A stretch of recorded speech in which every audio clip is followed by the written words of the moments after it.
بسم اللہ الرحمن الرحیم نحمدہ ونصلی ونسلم علی رسولہ الکریم اما بعد۔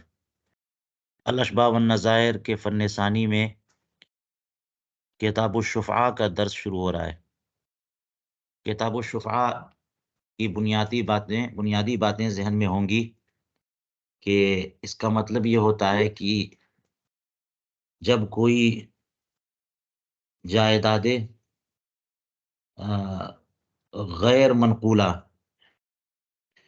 عقار، جسے عقار کہتے ہیں، اس کو اگر مالک بیچے اور بیچتے وقت اس کے جار ملاصق کو پتہ نہ ہو، اسے خبر نہ ہو، اور اس نے کسی دوسرے بندے کے ہاتھوں بیچ دیا، تو جو جار ملاصق ہے اسے حق حاصل ہے کہ وہ اپنے بغل کی پراپرٹی پر شفاعت طلب کر سکتا ہے، اور جس نے وہ جائیداد خریدی ہے اس سے اگرچہ وہ نہ چاہتا ہو، یعنی مشتری نہ چاہے، پھر بھی یہ پڑوسی اتنے ہی داموں اس جائیداد کو خرید سکتا ہے۔ اسی حق کو حق شفاعہ کہتے ہیں۔ اب حق شفاعہ میں یہ کیا ہو رہا ہے کہ مثال کے طور پر زید نے اپنی زمین بکر کو بیچی، جو کہ جار ملاصق نہیں ہے، بکر پڑوسی نہیں ہے، باہر کا ہے، دور کا ہے، اس کو زید نے اپنی جائیداد بیچ دی، اور یہ بے دونوں کی رضامندی سے ہوئی۔ تو اب زید کا جو پڑوسی عمر ہے، اس نے شفاعہ کا مطالبہ کر لیا اور بکر سے خواہی نہ خواہی اتنے ہی داموں پر جبرن اس جائیداد کو حاصل کر لیا۔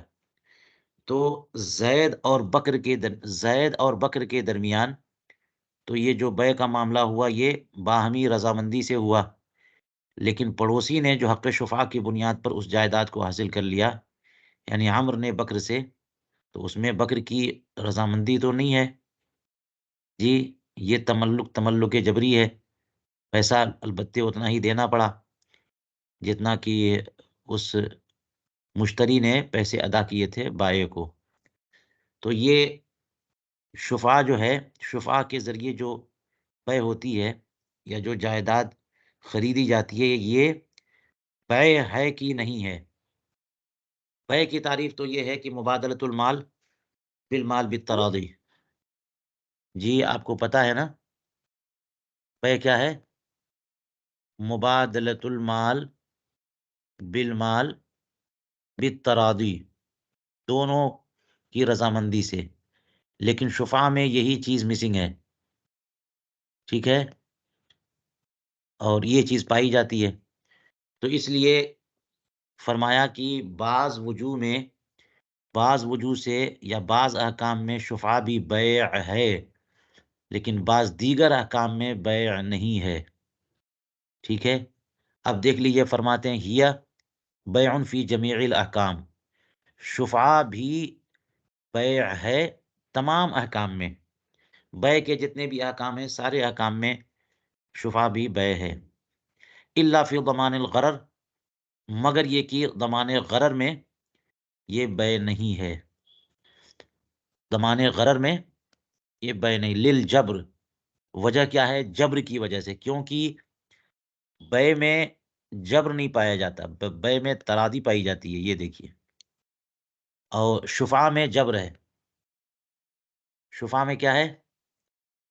جبر ہے، کہ جو مشتری بائع سے جائیداد خرید چکا ہے، وہ اپنی رضامندی سے بیچنا نہیں چاہ رہا ہے، لیکن جار ملاصق نے دعویٰ کر دیا اور اس کے چاہنے نہ چاہنے کا کوئی معاملہ نہ رکھا، اور اس جائیداد کو اتنے ہی پیسوں سے لے لیا۔ تو شفاعہ میں جبر ہوتا ہے، اس لیے کچھ معاملات میں شفاعہ بیع نہیں ہے، خاص طور سے یہ بتایا کہ ضمان غرر میں، غرر دھوکے کو کہتے ہیں جس میں گھاٹا دینا یا گھاٹا اٹھانا پڑے، تو اب دیکھ لیجئے کہ جیسے بائع اگر کوئی جائیداد مشتری کو بیچ دے اور عیب اس کا نہ بتائے تو دھوکہ دینا ہوا۔ اب مشتری کو وہ عیب بعد میں معلوم ہوا تو مشتری کو خیار عیب حاصل ہوتا ہے، وہ بائع چاہے چاہے نہ چاہے، مشتری اب عیب دکھا کر کے کہ تمہارا مال عیبی تھا، لو واپس رکھو، مجھے نہیں چاہیے، پیسے واپس کرو۔ تو یہ ہو رہا ہے کہ نہیں؟ تو غرر کی ضمان میں یہ بیع نہیں ہے جی، کہ غرر کا ضمان جو ہے نا بائع پر ہے۔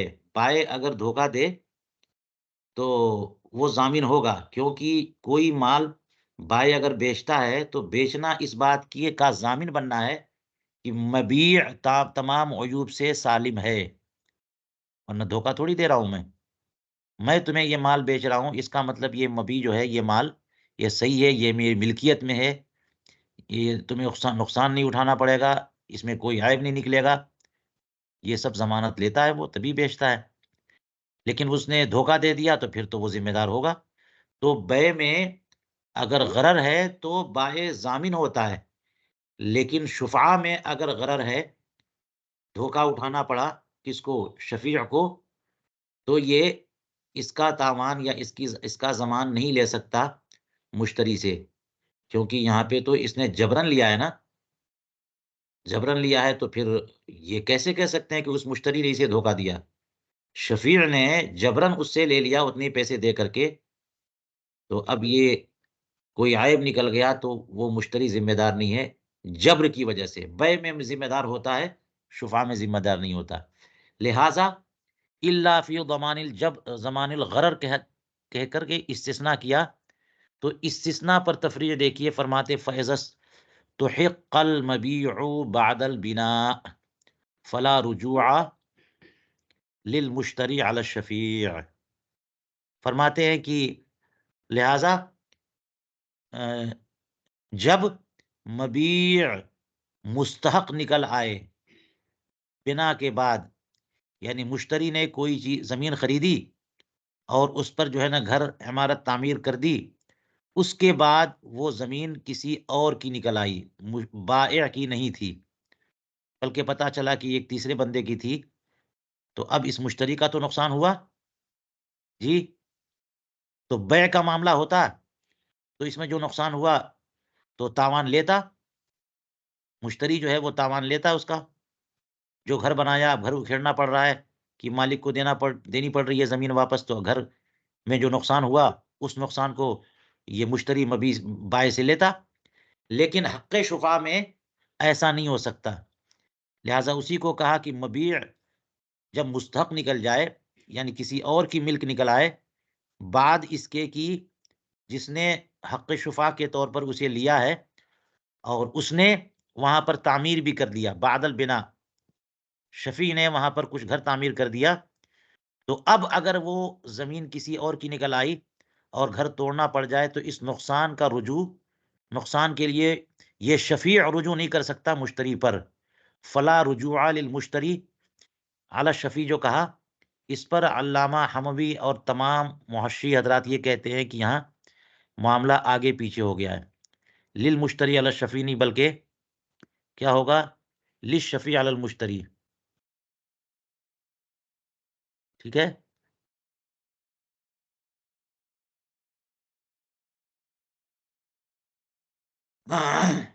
لہذا اگر مبی مستحق نکل جائے، یعنی کسی اور کی نکل جائے بعد اس کے کہ شفیع نے خرید کر کے اس پر گھر بنا لیا تھا، تو اب گھر میں جو کچھ صرفہ ہوا اس سے جو شفیع کو نقصان ہوا، تو شفیع مشتری سے وہ رقم نہیں لے سکتا، اور اگر یہی معاملہ جو ہے شفیع کا نہ ہوتا، یعنی شفاع کا نہ ہوتا بلکہ رضامندی سے خریدنے کا ہوتا، تو ایسی صورت میں مشتری بائع سے جو ہے رجوع کرتا جی۔ تو یہ شفیع جو ہے یہ مشتری سے، کیونکہ نقصان کس کا ہوا؟ زید نے اپنا گھر بیچ دیا مشتری کو، اور مشتری سے جبرن لے لیا اسی زمین یا گھر کو زید کے پڑوسی نے جو کہ شفیع ہے. تو اب جب شفیع نے لے لیا گھر بنا لیا تو یہ نکل آئی زمین نکل آئی کسی تیسرے بندے کی. تو یہ زمین دینی پڑی شفیع کو اس کو. تو نقصان کل شفیع کا ہوا. تو شفیع اس نے نقصان کی تلافی نہیں کروائے گا اور رجوع نہیں کرے گا مشتری سے، کیونکہ مشتری سے رضامندی سے تھوڑی لیا ہے، جبرن لیا ہے. جی کہتے ہیں کل موہوب لہو، جیسے کہ موہوب لہو والمالک القدیم و استیلاد الاب بخلاف البائع. یہاں پر دیکھیے جملہ کیا ہے. یہ محشی حضرات یہ کہتے ہیں کہ یہاں جملہ کچھ یوں ہے، کل محوب لہو و استیلاد الاب والمالک القدیم. یہ پہلے. تو اب یہ مثال ہے اسی کی، حق شفعہ کے طور پر شفیع نے جبرن جو جائیداد مشتری سے واپس لے لی اتنے ہی پیسے میں. تو یہ زمانے غرر میں بے کے طور پہ نہیں ہے. زمانے غرر میں بے میں مشتری بائے سے واپس لیتا ہے نقصان، لیکن یہاں پر شفیع جو ہے مشتری سے واپس نہیں لے سکتا. جیسے کہ موہوب لہو. اب موہوب لہو کی مثال لے لیجئے.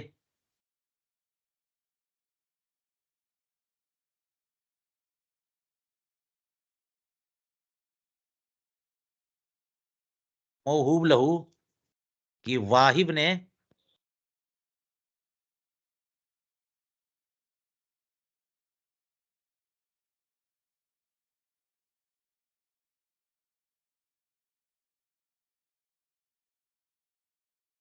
نے زمین ہبہ کی. موہوب لہو نے مکان بنایا. ٹھیک ہے. اب زمین تیسرے کی نکلی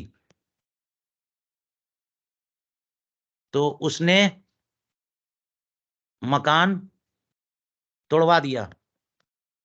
ٹھیک ہے. تو نقصان کس کا ہوا؟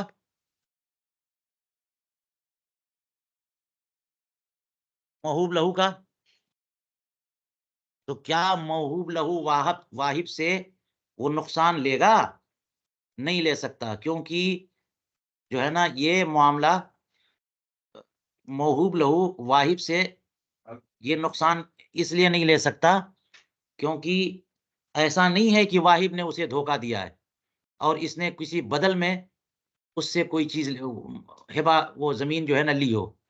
موہوب لہو نے وہ زمین حاصل کی تو فری میں حاصل کی نا، کسی بدل کے عوض تو حاصل نہیں کی.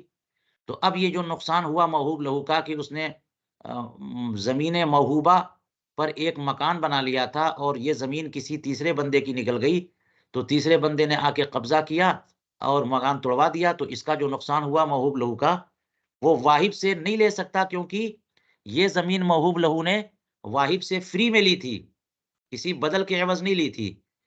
اس لیے یہاں پر یہ تاوان یا ضمان نہیں لے سکتا. جی یہ کہا کل موہوب لہو. اسی طرح سے مالک قدیم اور استیلاد الاب، ان دونوں کی تفصیلی تشریح کی ہے علامہ حموی وغیرہ نے. جی آپ یہاں پہ دیکھ سکتے ہیں. اور اس کا خلاصہ یہ ہے کہ استیلاد الاب یعنی مثال کے طور پر باپ نے بیٹے کی باندی کو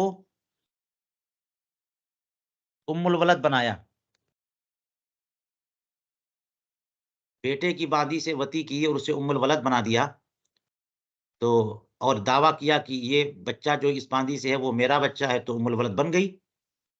اب کیا ہوا اس کے بعد کہ یہ باندی کسی تیسرے بندے کی نکل آئی.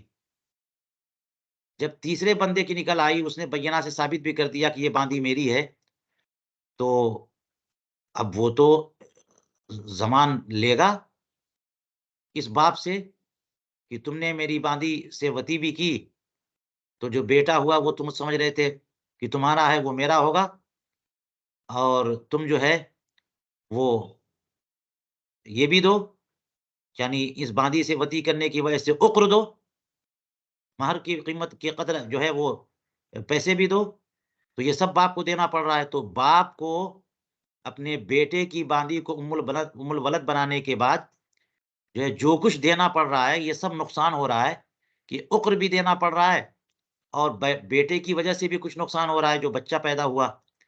تو کیا اس سب نقصان کے معاملے میں باپ اپنے بیٹے سے رجوع کر سکتا ہے کہ اس بیٹے کی باندی تھی اور باپ نے اسے ام الولد بنایا؟ تو وہی فرمایا کہ نہیں رجوع کر سکتا، کیونکہ بیٹے نے تھوڑی اس کو دیا تھا، باپ نے تو خود ہی بیٹے کی باندی کو جو ہے نا لے کر کے اس سے وطی کی ام الولد بنایا، اور کوئی عوض میں بدلے میں مال کے بدلے میں تو لیا نہیں، تو کیسے کہہ سکتے ہیں کہ بیٹے نے باپ کو دھوکا دیا؟ یہاں غرر کی بات ہے ہی نہیں، جب غرر کی بات نہیں ہے تو ضمان غرر کیسے ہوگا؟ جی، یہ مثال ہو گئی اصطلاح الاب کی، اور یہی مثال مالک قدیم کی بھی، کہ مثال کے طور پر کوئی باندی جو ہے وہ مالک قدیم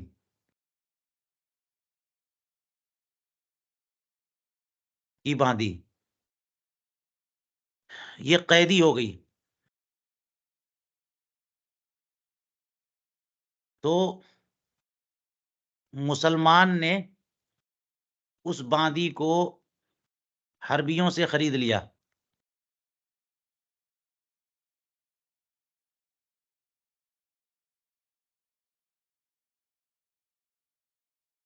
جی،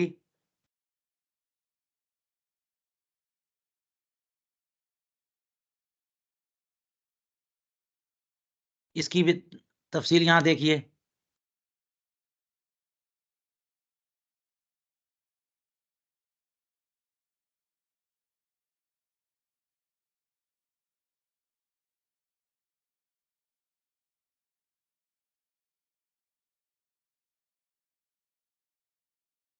یہ دیکھیے عطف حلل، یہ حموی میں فہو نذیر ثالث للشفیع، یعنی لو اثر الکفار جاریتن و احرزوها بدارہم فاشتراها مسلم، کفار نے ایک باندی کو قیدی بنا لیا اور اپنے دارالکفر میں لے کے گئے، مسلمان نے خرید لیا اور دارالحرب سے وہ واپس وہاں اپنے دارالاسلام لایا، یا پھر غانمین کے ہاتھوں وہ باندی پڑ گئی تھی تو مالک قدیم نے اسے لے لیا، اسی مشتری سے جس مسلمان نے خریدا تھا اس سے لے لیا یا غانم سے لے لیا، وستولدہا، اور اب مالک قدیم نے اسے جو ہے نا ام الولد بنایا، فاقام رجل بینۃ، اب یہ باندی کیا نکل رہی ہے؟ مستحق نکل رہی ہے، اور کسی تیسرے بندے نے بینہ قائم کر دیا کہ یہ باندی تو اس کی مدبرہ ہے یا ام الولد ہے، تو اس بینہ کے ذریعے یہ تیسرا بندہ، یہ رجل، یہ اس باندی کو لے لے گا، ٹھیک ہے، کس سے لے لے گا؟ یہ مالک قدیم سے، لیکن مالک قدیم جو ہے اس مشتری، یہ مسلمان نے خریدا تھا، اس سے رجوع نہیں کرے گا،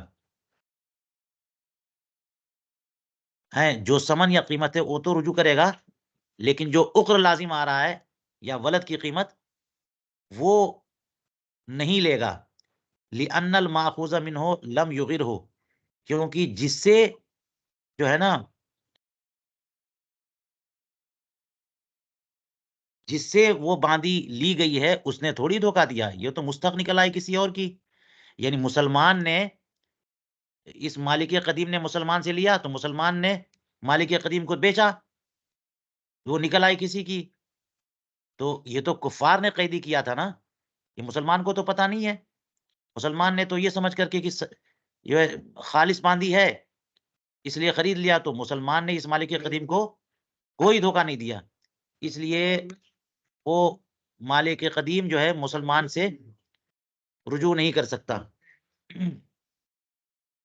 یہ تینوں مثالیں ہو گئیں، فلا رجوع للشفیع علی المشتری،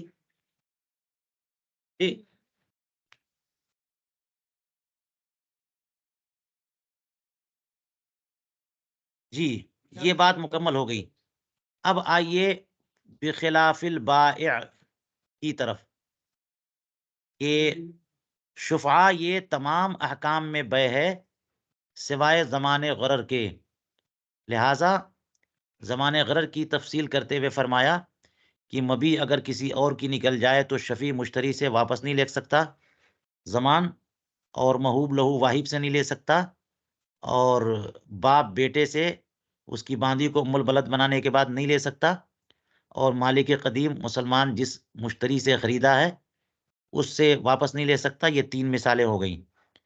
برخلاف بائع کے، جی، یہ اس سے استثناء ہے، اللہ یعنی استثناء سے استثناء، کہ شفعہ جو ہے ضمان غرر میں بے نہیں ہے، لیکن ضمان غرر میں معاملہ بائع کا اس کے برخلاف ہے، کیونکہ یہ شفعہ میں تو وہ اس بے نہیں ہے، لیکن عام بے مطلق جو ہوتی ہے اس میں بائع ضامن ہوتا ہے اور مشتری بائع سے رجوع کرے گا۔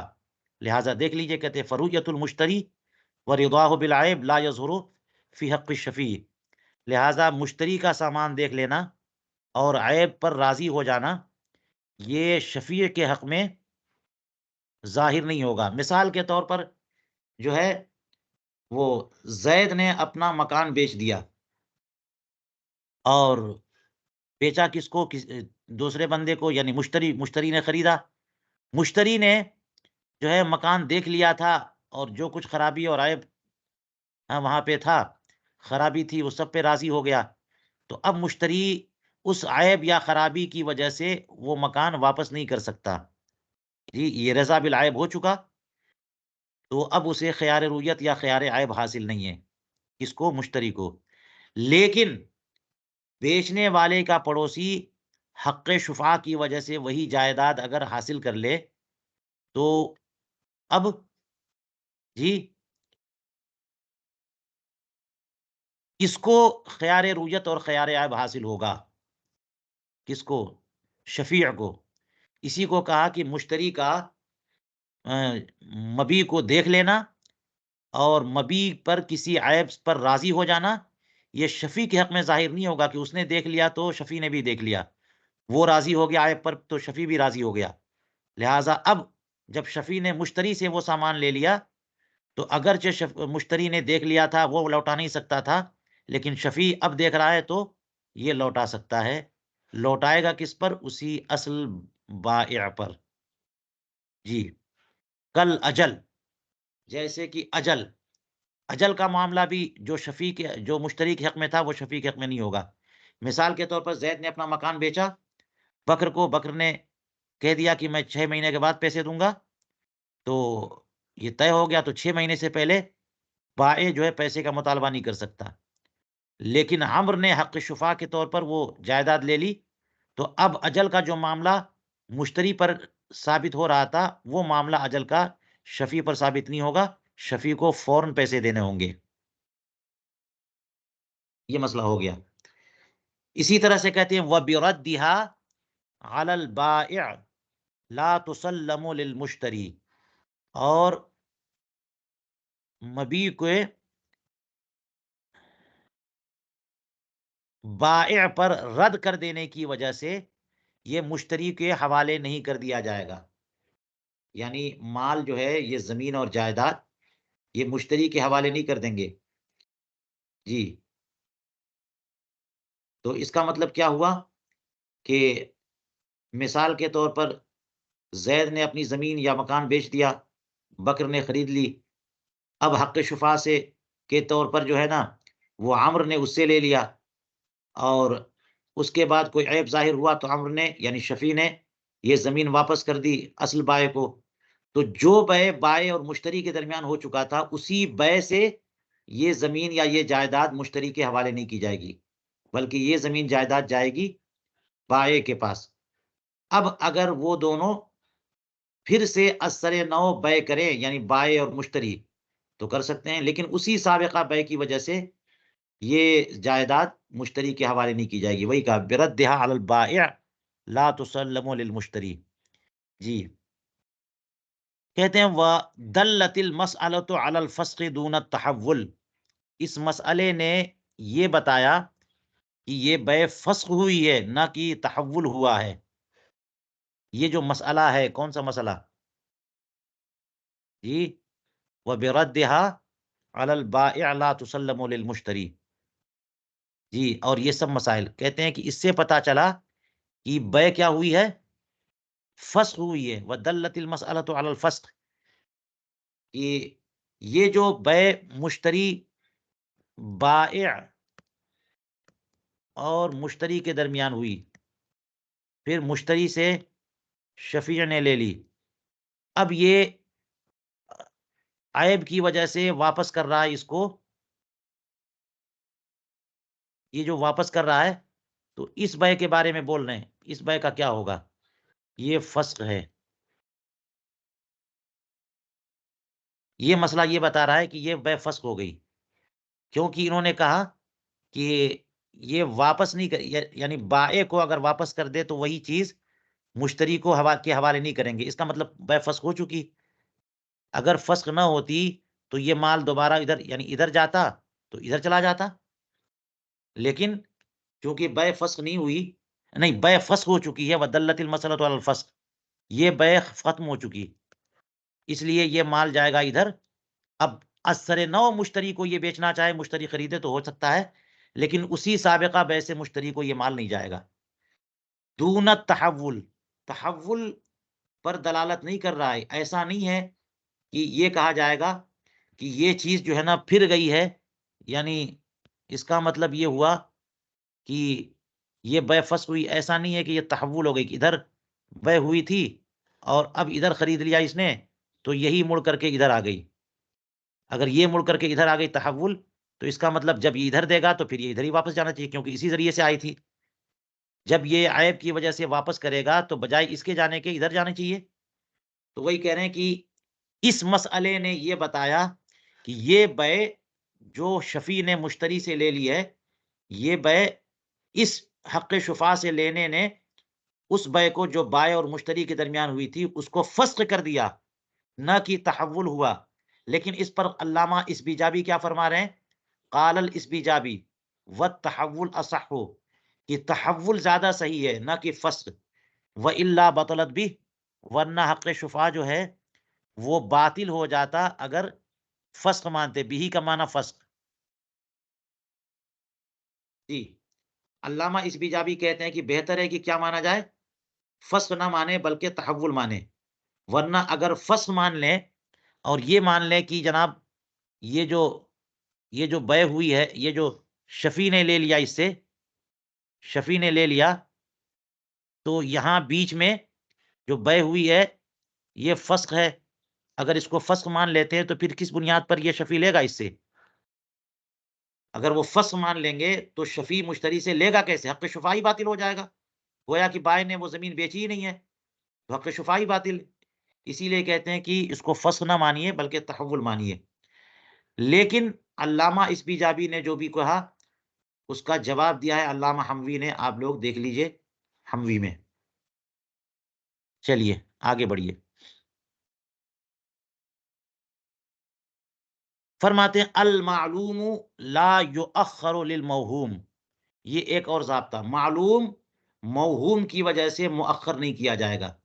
یعنی ایک مسئلہ، ایک چیز ایسی ہے کہ جو بالکل کنفرم ہے، معلوم ہے، اور دوسری چیز ایسی ہے جو ابھی کنفرم نہیں ہے، موہوم ہے، پتہ نہیں ہوگا کہ نہیں ہوگا۔ تو جو اس پوزیشن میں ہے کہ پتہ نہیں وہ ہو بھی یا نہ، اس کی وجہ سے جو چیز معلوم ہے اس میں لیٹ نہیں کریں گے۔ لہٰذا آپ دیکھ لیجئے، فلو قلع عینی رجلین فحضر احدہما اقتص لہ وللآخر نصف الدیۃ، یہ فرع دیکھ لیجئے اس ضابطے پر، کہ ضابطہ ہے کہ معلوم موہوم کی وجہ سے مؤخر نہیں کیا جائے گا۔ لہٰذا دو آدمیوں کی آنکھیں اگر جو ہے بہا دی گئیں، پھوڑ دی گئیں، دو الگ الگ آدمیوں کی دونوں آنکھیں اگر پھوڑ دی گئیں، تو اس صورت میں پتہ تو ہے کہ جو ہے اس سلسلے میں قصاص ہے، جو آیت کریمہ نے قرآن پاک میں ارشاد فرمایا العین بالعین والاذن بالاذن والسن بالسن، اور آخر میں فرمایا والجروح قصاص۔ تو دو آدمیوں کی آنکھیں اگر پھوڑ دی گئیں پھر کیا ہوا؟ فحاضر احدہما، تو ایک بندہ جس کی آنکھیں پھوڑی گئی تھی وہ تو آیا، دوسرا بندہ اس کی بھی آنکھیں پھوڑی گئی تھی، کسی نے پھوڑ دی تھی، وہ نہیں آیا، تو جو آ گیا ہے اس کے لیے قصاص لیا جائے گا، جس نے پھوڑا ہے اس کی آنکھیں اس کے لوگ جو ہے وہ پھوڑیں گے، جی۔ وللآخر نصف الدیت، اور جو دوسرا بندہ نہیں آیا ہے اس کا نقصان ہوگا کہ اس کے لیے قصاص نہیں لیں گے، لیکن اس کو نصف دیت ملے گی۔ وللآخر نصف الدیت، کیونکہ جب ایک بار قصاص کا معاملہ ہو چکا تو جس نے آنکھیں پھوڑی ہیں اسی کے ساتھ تو قصاص لیں گے، اسی سے، اور اس کی آنکھیں تو پھوڑی جا چکی، اب کیسے دوبارہ اس کی آنکھیں پھوڑی جائیں؟ تو معاملہ یہ ہے کہ اس کا حق ادا نہیں ہوا، تو معاملہ قصاص سے دیت پہ آ جائے گا، اور چونکہ دونوں آنکھیں پھوڑی جا چکی تو پوری دیت نہیں بلکہ نصف دیت، کہ نصف دیت اگر جاتی بھی تو وہ پہلے والے بندے کو جاتی، ایک دیت جو ہے نا آدھی آدھی ہوتی، جی۔ چلیے، تو یہاں پر کیا ہو رہا ہے؟ یہ دونوں ہوتا یہی ہے قصاص میں کہ جس کے ساتھ جرم کیا گیا ہے، جو مظلوم ہے، مقتول ہے، ہیں، یا مجروح ہے، وہ حاضر ہو تب قصاص لیا جائے، وہی حاضر نہیں ہے تو قصاص ساقط ہو جاتا ہے، کیونکہ ہو سکتا ہے وہ غائب ہے، وہ معاف کر دے گا یا معاف کر دیا اس نے، تو قصاص کے معاملے میں تو یہ ہے، حدود و قصاص کے معاملے میں کہ جہاں پہ شک ہو جائے تو حدود و قصاص ساقط ہو جاتے ہیں، لہٰذا یہاں پر کہتے ہیں کہ جو معلوم ہے اس کو موہوم کی وجہ سے مؤخر نہیں کریں گے۔ ایک اور مسئلہ دیکھیے، وَلَوْ حَضَرَ أَحَدُ الشَّفِيعَيْنِ قُضِيَ لَهُ بِكُلِّهَا، کہ اگر شفیعین میں سے ایک ہی شفیع حاضر ہوا تو پورے شفعاء، پورے حق شفعاء کا فیصلہ اس کے حق میں کر دیا جائے گا، قضا فی جنایات شرح المجمع، مجمع البحرین کی شرح کی کتاب الجنایات میں ایسے ہی مسئلہ ہے۔ اس کا مطلب یہ ہوا کہ ایک زمین جو ہے وہ بیچی جا رہی ہے، جی، اور ادھر جار ملاصق ہے اور ادھر بھی ایک دوسرا جار ملاصق ہے، یہ بھی شفیع ہے اور یہ بھی شفیع ہے، یہ غلط ہو گیا،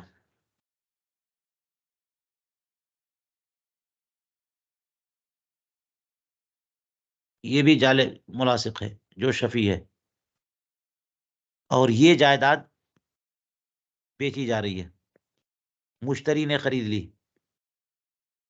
اب یہ بھی مطالبہ کر رہا ہے اور یہ بھی مطالبہ کر رہا ہے، لیکن صرف یہی آیا اور یہ نہیں آیا، جی، دونوں آتے تو حق شفا آدھا آدھا کر دیا جاتا ہے، لیکن جب یہ آدھا آدھا کر دیا جاتا ہے ایسے، لیکن جب یہ آیا اور یہ نہیں آیا تو پورے شفعاء کو اس کے حوالے کر دیں گے، کیونکہ یہ معلوم ہے، معلوم جو ہے موہوم کی وجہ سے مؤخر نہیں کیا جائے گا، کیونکہ یہاں پر احتمال ہے یہ ابھی آیا ہی نہیں ہے، ہو سکتا ہے کہ حق شفا کا مطالبہ ہی نہ کرے تو موہوم ہوا، تو معلوم میں موہوم کے سبب تاخیر نہیں کریں گے، جی۔ ولو حضر احد الشفیعین قضی له بکلھا، اسی جزئیے کی وجہ سے یہ ضابطہ یہاں پہ بیان کیا۔ چلیے اور دیکھیے، کہتے ہیں باع ما فی اجارت الغیر وهو شفیعها فإن اجاز البیع اخذها بالشفعة والا بطلت الاجارة ان ردها قضا فی الوالجیہ۔ یہ دیکھیے مسئلہ کیا ہے کہ غیر کے اجارے میں جو جائیداد ہے اسے مالک نے بیچ دیا، وہ شفیعها، اور وہ جو غیر ہے یہ یہی اس جائیداد کا شفیع بھی ہے، فَإِنْ اجازہ، یہ شفیع ہے اگر یہ بیع کو جائز کر دے، اخذها بالشفعتی، تو شفعے سے، حق شفع کی بنا پر وہ جائیداد خرید سکتا ہے، وَإِلَّا بطلت، اور اگر بیع کو جائز نہ کرے تو اجارہ باطل ہو جائے گا۔ مطلب کیا ہے ذرا دیکھیے یہیں پر، کہ یہ ایک مکان ہے اور یہ بکر کا مکان ہے اور یہ زید کا. زید موجر ہے اور بکر مستاجر ہے. تو یہ جو مکان ہے یہ بکر کے قبضے میں ہے کیونکہ مستاجر ہے. اب زید نے اٹھا کر کے اسے تیسرے بندے کو بیچ دیا. زید نے اپنا مکان جو بکر کو اجارے پہ دیا ہوا ہے، یہ پورا مکان بکر کے اجارے پر ہے،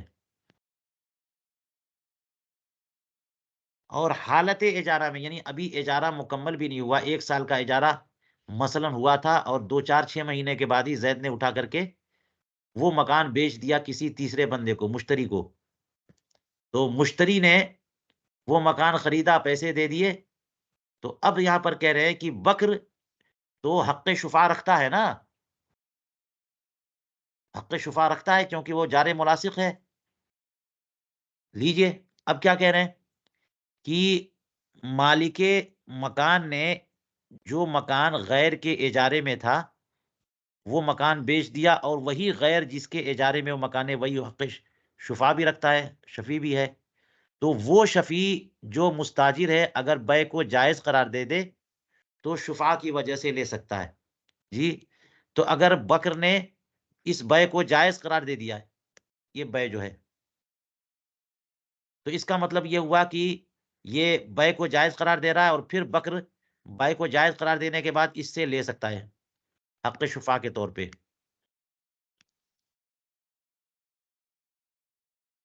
حق شفا کے ذریعے اس سے لے سکتا ہے. جی، وہی کہہ رہے ہیں اخذہ، اگر مستاجر بے کو جائز قرار دے دے تو حق شفا کی وجہ سے لے لے گا.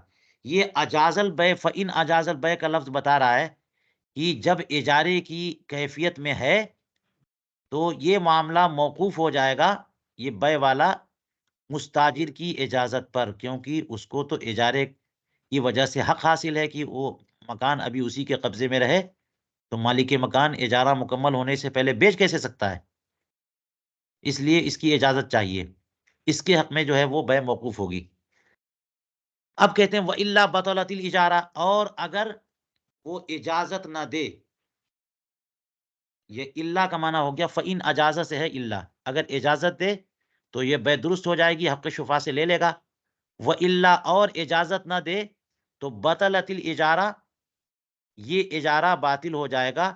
ان ردہا، اگر یہ حق شفا رد کرے. یہاں پر علامہ حموی نے فرمایا ان ردہا کے بجائے یہاں ان طلبہا ہے.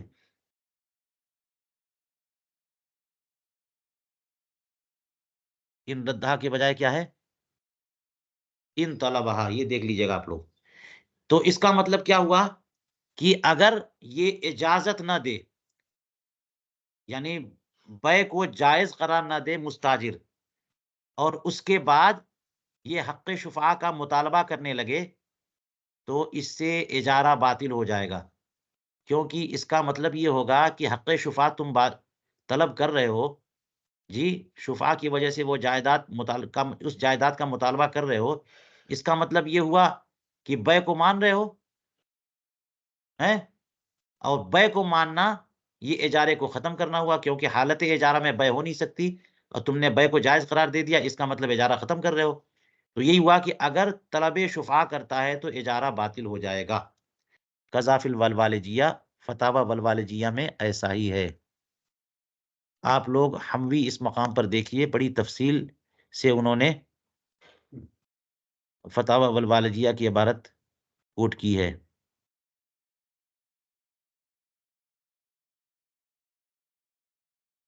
یہ دیکھیے وَإِلَّا بَطَلَتِ الْإِجَارَہ پر والذی فی الولوالجیہ وَلَوْ لَمْ يُجِزِ الْبَيْعَ وَلَكِنْ طَلَبَ الشُّفْعَةَ بَطَلَتِ الْإِجَارَةُ لِأَنَّهُ لا صحة للطلب إلا بعد بطلان الإجارة.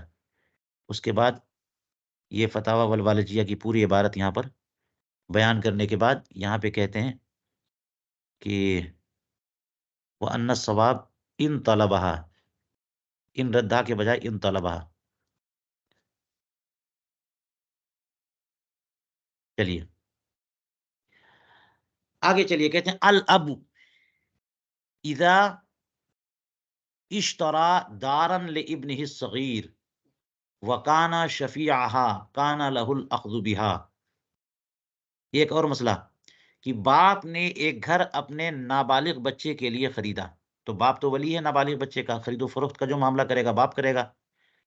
ایک مکان باپ نے اپنے نابالغ بچے کے لیے خریدا، وکانا شفیع، اور باپ ہی اس کا شفیع بھی نکلا۔ شفیع کا معنی اس مکان جو خریدا ہے مکان بچے کے لیے، اسی مکان کا شفیع نکلا۔ کانا لہ الاخذ بہا، تو باپ کو حق حاصل ہے کہ اس مکان کو حق شفاعت کے طور پر لے لے۔ یہ بھی صورتحال بالکل ایسی ہو گئی کہ زید مالک ہے اس مکان کا، اور بغل کی جائیداد بکر کی ہے، بکر بیچ رہا ہے۔ تو زید نے کیا کیا کہ یہ زمین اپنے نابالغ بچے کے لیے خرید لیا،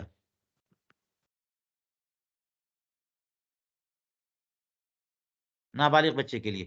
لیکن چونکہ یہ دیکھیے پڑوسی ہے نا، دونوں پڑوس کی، تو زید خود جو ہے مالک اس کا مالک ہے اور اس کا مالک نہیں ہے، تو شفیع تو ہوا، حق شفاعت تو زید کو مل رہا ہے۔ تو آج اس نے بغل کی جائیداد اپنے نابالغ بچے کے پیسے سے نابالغ بچے ہی کے حق میں خریدی، لیکن جیسے ہی خریدی فوراً اس کے ذہن نے کام کیا کہ ارے اس کو تو مجھے خود خرید لینی چاہیے تھی، مجھے بھی حق حاصل ہے حق شفاعت۔ تو فوراً وہ حق شفاعت طلب کر کے، اور طلب بھی خود ہی سے کرے گا، گویا کہ قاضی کے پاس مقدمہ لے جائے گا، قاضی کسی ذمہ دار کو اس کا قیم یعنی بچے کا قیم بنائے گا، تو اس کے مخالف یعنی اس کے مقابلے میں وہ قیم بنا کر کے اس سے مطالبہ کرے گا، تو وہ اس کو پیسہ دے گا اور پیسہ پھر اسی کے پاس آئے گا۔ تو اس طرح سے زید جو ہے حق شفاع کے طور پر اس جائیداد کو لے لے گا۔ وہی کہہ رہے ہیں کہ باپ نے اپنے نابالغ بچے کے لیے کوئی گھر خریدا اور باپ ہی اس گھر کا شفیع بھی تھا، تو باپ کو حق حاصل ہے کہ اس زمین کو، اس جائیداد کو، اس مکان کو حق شفاع کے ذریعے لے لے۔ والوصی کل اب، اس معاملے میں، اس مسئلے میں، یہ جو مسئلہ ہے وصی بھی اب کی طرح ہے، کیونکہ میت نے اپنے یتیم بچوں کے لیے ایک وصی مقرر کر دیا تھا، تو وصی ہی تو تصرفات کرتا ہے اگر باپ نہیں ہے تو، یتیم بچوں کے معاملے میں، یتیم بچوں کے مال میں۔ تو جیسے باپ نے اپنے نابالغ بچے کے لیے بغل کی جائیداد خرید لی تھی، تو حق شفاعت سے بغل کی جائیداد لے سکتا ہے، اسی طرح سے وصی نے یتیم بچوں کے لیے اپنے بغل کا مکان خرید لیا تھا، اور وہ خود شفیع ہے، تو اسے حق حاصل ہے کہ حق شفاع کے ذریعے وہ جائیداد خود لے لے، خود پیسہ دے اپنا۔ یہ دوسرا مسئلہ بھی کلیئر ہو گیا۔ کہتے ہیں اذا کانت دار الشفیع ملازقتا لبعض المبیع کان له الشفعاء فیما لازقہ فقط وان کان فیہ تفریق الصفقہ۔ کہتے ہیں کہ شفیع کا گھر اگر مبیع میں سے بعض مبیع کے ملازق یعنی ملا ہوا ہے، تو اسے حق شفاع حاصل ہے صرف اتنے حصے میں جتنے میں کہ جتنا حصہ ملا ہوا، فیما لازقہ، جتنا حصہ مکان کا اس کے مکان سے ملا ہوا ہے۔ وَإِن كَانَ، یہ ان وصلیہ ہے، اگرچہ جو ہے اس میں تفریق صفقہ ہے۔ اس کی مثال بھی آپ یہیں پر دیکھیے جی، کہ یہ مکان زید کا ہے اور یہاں دو مکان بکر کے ہیں۔